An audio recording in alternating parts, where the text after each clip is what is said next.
नमस्कार। पीछे हमने जाना कि संधारित्र की धारिता को प्रभावित करने वाले कारक कौन कौन से हैं और संधारित्र क्या है। तो संधारित्र एक ऐसा समायोजन है जिसमें चालक के आकार में परिवर्तन किए बिना आवेश की पर्याप्त मात्रा को संचित किया जा सकता है। तो उसके बाद हमने ये भी बताया था कि किसी भी संधारित्र को एक निश्चित सीमा से अधिक आवेश नहीं दिया जा सकता। किसी भी संधारित्र को एक निश्चित सीमा से अधिक आवेश नहीं दिया जा सकता। ऐसा करने पर संधारित्र चिंगारी देके नष्ट हो जाएगा। तो उसी से रिलेटेड टॉपिक है परावैद्युत सामर्थ्य। एक छोटी सी डिफिनीशन एक नंबर में पूछी जा सकती है। ये दोनों परावैद्युत सामर्थ्य क्या है और भंजक विभवांतर क्या है। परावैद्युत सामर्थ्य, सामर्थ्य माने शक्ति। किसकी शक्ति? परावैद्युत पदार्थ की शक्ति। तो परावैद्युत सामर्थ्य क्या है? संधारित्र की प्लेटों के बीच भरे परावैद्युत पदार्थ का वह अधिकतम वैद्युत क्षेत्र, हमने शॉर्ट में लिख भी रखा है, आपके पास जो पीडीएफ है उसमें भी लिखा हुआ है। परावैद्युत पदार्थ का वह अधिकतम वैद्युत क्षेत्र या संधारित्र की प्लेटों के बीच, और आसानी समझते हैं, संधारित्र की प्लेटों के बीच वह अधिकतम वैद्युत क्षेत्र जिसे कोई परावैद्युत पदार्थ बिना भंजन हुए, बिना नष्ट हुए सहन कर ले। संधारित्र की प्लेटों के बीच वह अधिकतम वैद्युत क्षेत्र जिसे कोई परावैद्युत पदार्थ बिना नष्ट हुए सहन कर ले, परावैद्युत सामर्थ्य कहलाती है। लिखा हुआ है अधिकतम वैद्युत क्षेत्र जिसे परावैद्युत पदार्थ बिना भंजन के सहन कर ले। तो संधारित्र की प्लेटों के बीच वह अधिकतम वैद्युत क्षेत्र जिसे कोई परावैद्युत पदार्थ बिना भंजन हुए, बिना नष्ट हुए सहन कर लेता है, वो क्या कहलाता है? परावैद्युत सामर्थ्य कहलाता है। दूसरा आता है इसी तरीके का है भंजन विभवांतर या भंजक विभवांतर। भंजक विभवांतर, ब्रेक डाउन वोल्टेज, वो वोल्टेज जिस पर ब्रेक डाउन हो जाए, वह वोल्टेज जिस पर ब्रेक डाउन हो जाए, जिस पर संधारित्र नष्ट हो जाए, वो भंजक विभवांतर। तो संधारित्र की प्लेटों के बीच वह अधिकतम विभवांतर, संधारित्र की प्लेटों के बीच वह अधिकतम विभवांतर जिस पर कोई संधारित्र वैद्युत भंजन करने लगे, जिस वोल्टेज पर कोई संधारित्र में ब्रेकडाउन हो जाए, जिस वोल्टेज पर कोई संधारित्र वैद्युत भंजन करने लगे, क्या कहलाएगा? भंजक विभवांतर कहलाएगा। तो समझ गए दोनों डिफिनीशन कि परावैद्युत सामर्थ्य क्या है?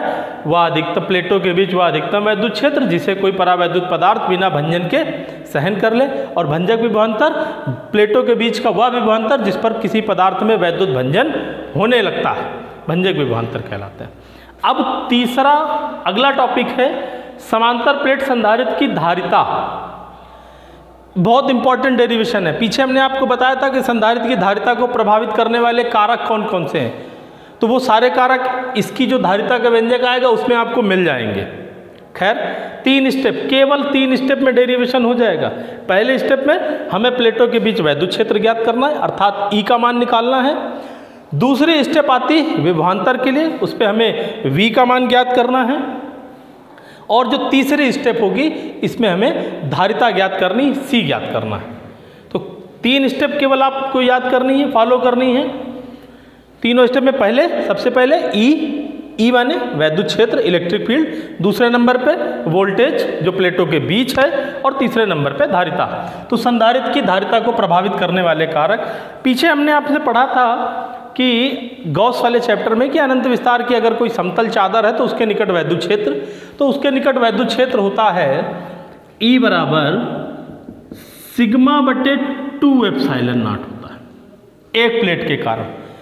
संधारित्र में आपको पहले से मालूम है कि कितनी प्लेटें होती हैं? 2 प्लेटें होती हैं। एक प्लेट धनावेश, उसके कारण भी इतना होगा, ऋण आवेश, उसके कारण भी वैद्युत क्षेत्र इतना ही होगा। अब चूंकि अगर हम बीच में यहाँ पे ज्ञात करें वैद्युत क्षेत्र E, देखिए दिया हुआ है वैद्युत क्षेत्र डैश डैश करके, वैद्युत क्षेत्र की दिशा दी धन से ऋण की ओर।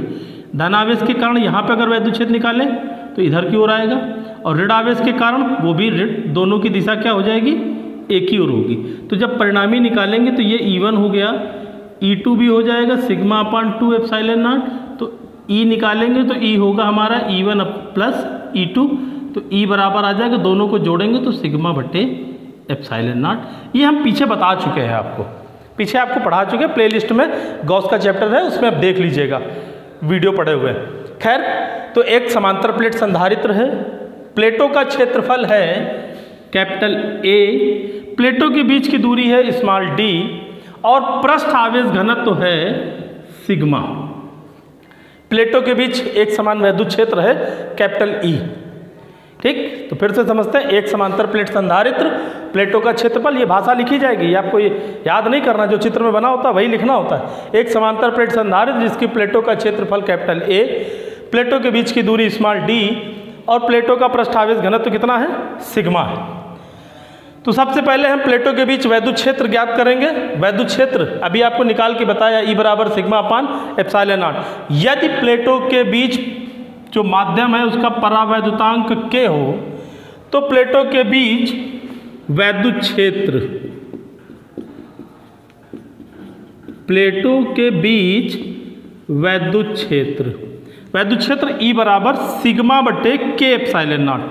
सिग्मा पृष्ठावेश घनत्व और K माध्यम का परावैद्युतांक है। आपने पढ़ा है कि पृष्ठावेश घनत्व सिग्मा बराबर होता है Q अपान A, तो सिग्मा की जगह Q अपान A रख दिया। E बराबर क्या मिल गया, Q बटे K A एप्सिलॉन नॉट। ये क्वेश्चन नंबर 2 हो गया।